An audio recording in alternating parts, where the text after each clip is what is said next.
Oh, hey everybody, it's Friday night. Let's get this show on the road before it gets any later. I went to the comic book store Wednesday and I got the new Alien from Marvel. It's okay, the art's really good. I just don't feel it.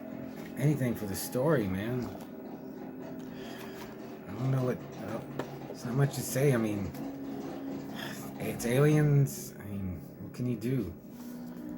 I got the third issue of Crusader though, and this is. I just read the first issue and I thought it was awesome. The art's like, it's squiggly and like, kind of like, almost like clayish or something. But I don't know, man. It's good. And finally, I got Silver Surfer Rebirth Legacy. I do not like this cover at all, but it's written by Ron Mars with art by Ron Lim. Ron Lim, man, like he's just a master. So Crusader and Silver Surfer Legacy, man. So I'm gonna review the incredibly strange creatures who stopped living and became mixed up zombies. So this is the Ray Dennis Steckler box set that I got from Amazon from Severin, and it didn't come with the book because I ordered it from Amazon, which now I kind of wish I had the book, but it was a lot cheaper. And let's see oh yeah, this one's for you, Joe. Blacksmith, expect something in the mail soon. That's not a threat, that's just a promise. So yeah, I just like these box sets, man. God damn it, I can't remember the name of the other guy, the guy who directed Twister's Revenge and Alpha Incident. So if you look up the incredibly strange creatures who stopped living and became mixed up zombies on IMDb, it gets like a 2.5. People say it's one of the most, well, since it was like made fun of on Mystery Science Theater 3000, it just has a reputation of not just a bad movie but boring. And I was like, okay. I've been trying to watch Hollywood Strangler meets the Skid Row Slasher and the Las Vegas Killer, but I keep getting too drunk to pay attention. And I was like, well, let me just get the incredibly strange creatures who stopped living became mixed up zombies. Let me just get it over. Like, I'll watch it, and that'll be it. And I watched it, and I didn't think it was bad. It was I thought it was decent. So there's just a guy, I can't remember his name, but he's played by Ray Dennis Steckler, and he takes his girl and his roommate, who was like, I was like, man, this guy has a bad accent. What is this? Found out later, like his where he comes from. But they go to this carnival. I can't remember where it is. There's a lot of roller coasters, but they see some of the shows. They go to a fortune teller, and then I was paying attention, but he goes, okay, he wants to see a stripper, and his girl gets mad, and she's all, if you want to go alone. So he goes, and then, oh yeah, man, there's this guy, oh frick, what's his name? Ortega. Dude, this dude looks, this movie's super low budget. It was like $38,000 budget, and that's the biggest budget Ray Dennis Steckler ever had. And I was like, wow. So this guy Ortega, who just looks bizarre. I mean, it's cheap makeup, but he just looks freakish and kind of disturbing, I thought. He actually reminds me, like, you would see this disguise in like a David Lynch movie. Anyway, he gives Ray Dennis Steckler this note. It's from the stripper. She's all, come see me. So he goes, but it's actually like, it's the fortune teller that him and his girl went to see, and she puts a spell on him, and I don't even know why, but she makes him kill another dance girl.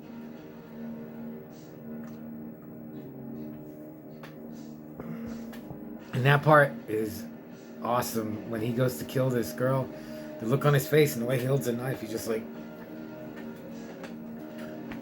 and he has a hoodie and he pulls it up in this weird way. It looks so stupid, but it was really funny, that part. And that's like 40, that's like, yeah, like 48 minutes in. So he doesn't even remember that he did this. And he's just like wandering around. And then, Jesus, I just watched it and I'm already forgetting it. So he gets, like the fortune teller like hypnotized him with like this umbrella with the like a spiral in it. And then, oh yeah, she sends him to kill another stripper. And he does it. And then he goes to her and she throws acid in his face and puts him, she's like, put him with all, she tells Ortega, she's like, put him with all my other little pets. So they open the door, this door, and she's, I guess, done this before where she has all these people that she's made to do her bidding, I guess just to kill people she didn't like. And then she throws acid in their face and it keeps them in a dark room. But they bust out. And yeah, this movie, yeah, it's not, you know, it's not Texas Chainsaw Massacre 3 or I can't even think of, see, or the, I guess it is, or The Church or like Zombie or something, but because when these crazies break out, there's no creatures, there's no zombies, but they're like deformed humans from the acid. And again, really bad masks, but there was one like in the shadows, it looked sick. So they get out and they start choking people. I was like, wow, this is gonna turn into like a deformed human rampage, and it does. So that was cool. But they get stopped real quick. There's actually 4 of them, and they're all in like tattered clothes, and they have these sick ass masks on, and they just attack one of the dance scenes. And I was like, dude, we're gonna get like they're running amok through the carnival, but no, cops come and blow them away like so quick. One of the freaks gets a gun though, and I was like, wow, that's awesome, but he gets blown away. And then one more comes out. Like, there was a man that like who had spurned the gypsy girl, and he was like an old man.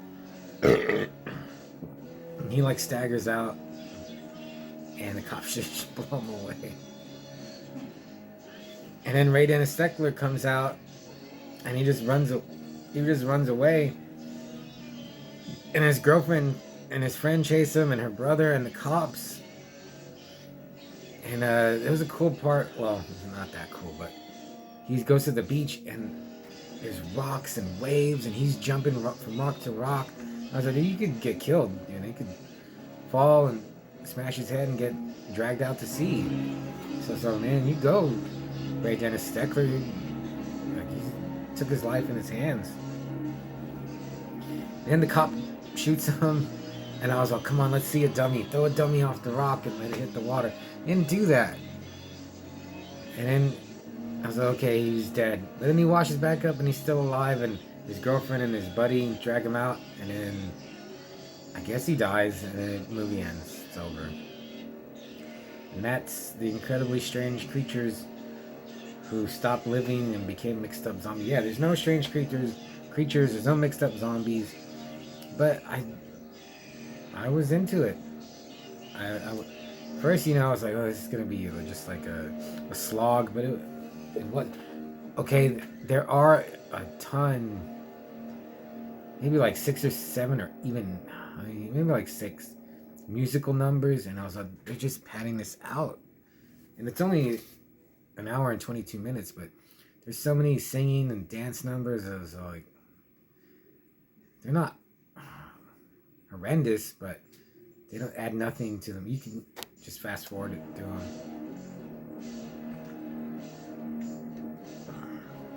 Even besides that, there's other scenes that don't matter, but I still enjoyed it. It looked good, like whatever they did, transfer 4K, whatever that they did to it, it looks like a real movie, which can't be said for a lot of things that pass off as movies. Since this was made till now, this was made in '64, and I just wonder why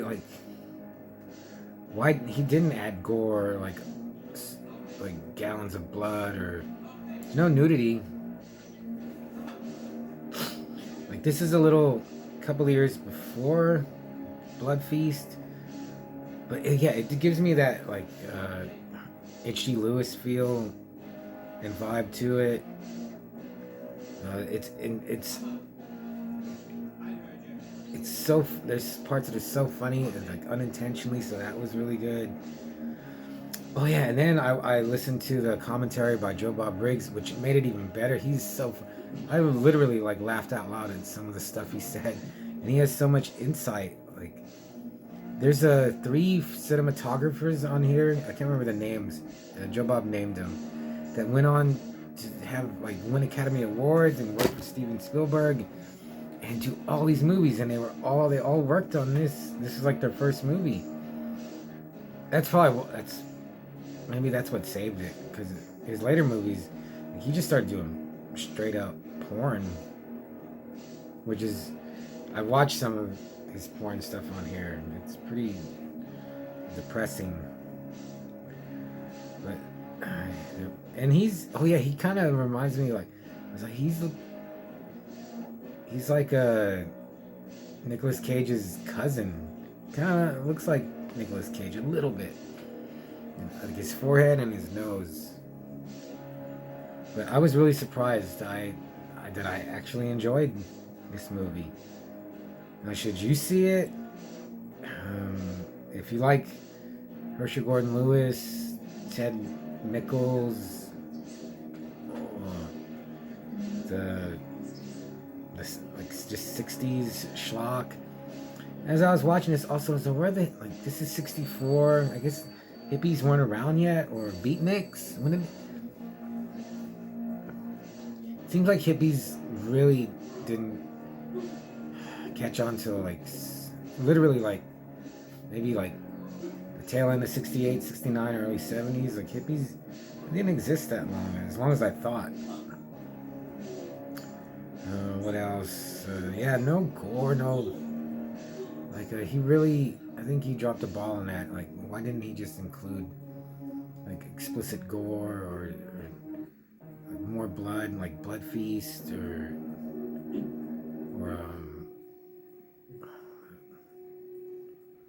what's it called? I can't remember. Like, just like a H.G. Lewis movie, or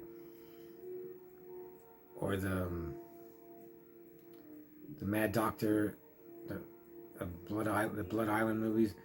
There's a really cool dream sequence. There was some like Lynch. Did David Lynch see this?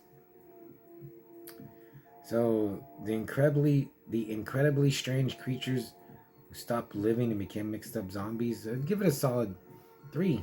I'll watch it again. I'll listen to and that's because of the Joe Bob commentary. It really helped. Yeah.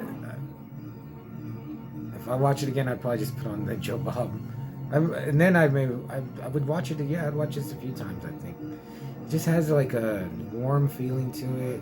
It's like a late night movie. Also made me think, like, well, how come? Oh God, there's a movie, Jesus Christ, that I reviewed that I did see like when I was little. It's terrible, really boring, but I remember it, and I was like, how come I saw that movie? But I've never seen any of these kinds of movies before. Like, why do some of these like forgotten movies, like, I've never seen, but then some of them I have like memories of, just to gamble, I guess. I don't know how that works. I can't think of any, like, I remember they used to show like Godzilla movies on Thanksgiving when I was little, like all day. And I remember seeing like Squirm on like during the day, and it scared the hell out of me. So if you've seen like or any movie you've seen, like if you want to comment, thanks everybody who comments. But if there's some movie like you remember, like why did I see this? Why did they show this?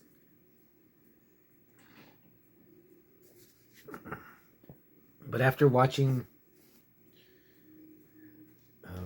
the incredibly strange creatures who stopped living and became mixed up zombies, now the Lemon Grove Kids, Ratfink and Boo Boo, Ratfink a Boo Boo. Yeah, and this like reinvigorated my. I really want to delve into this and see what else is good. But I think this is on YouTube or Tubi probably. I would say check it out. And it's the weekend. Time to drink and watch as many movies as I can. Read, work on the zine, and check out some more comics. So I'll see ya. Bye.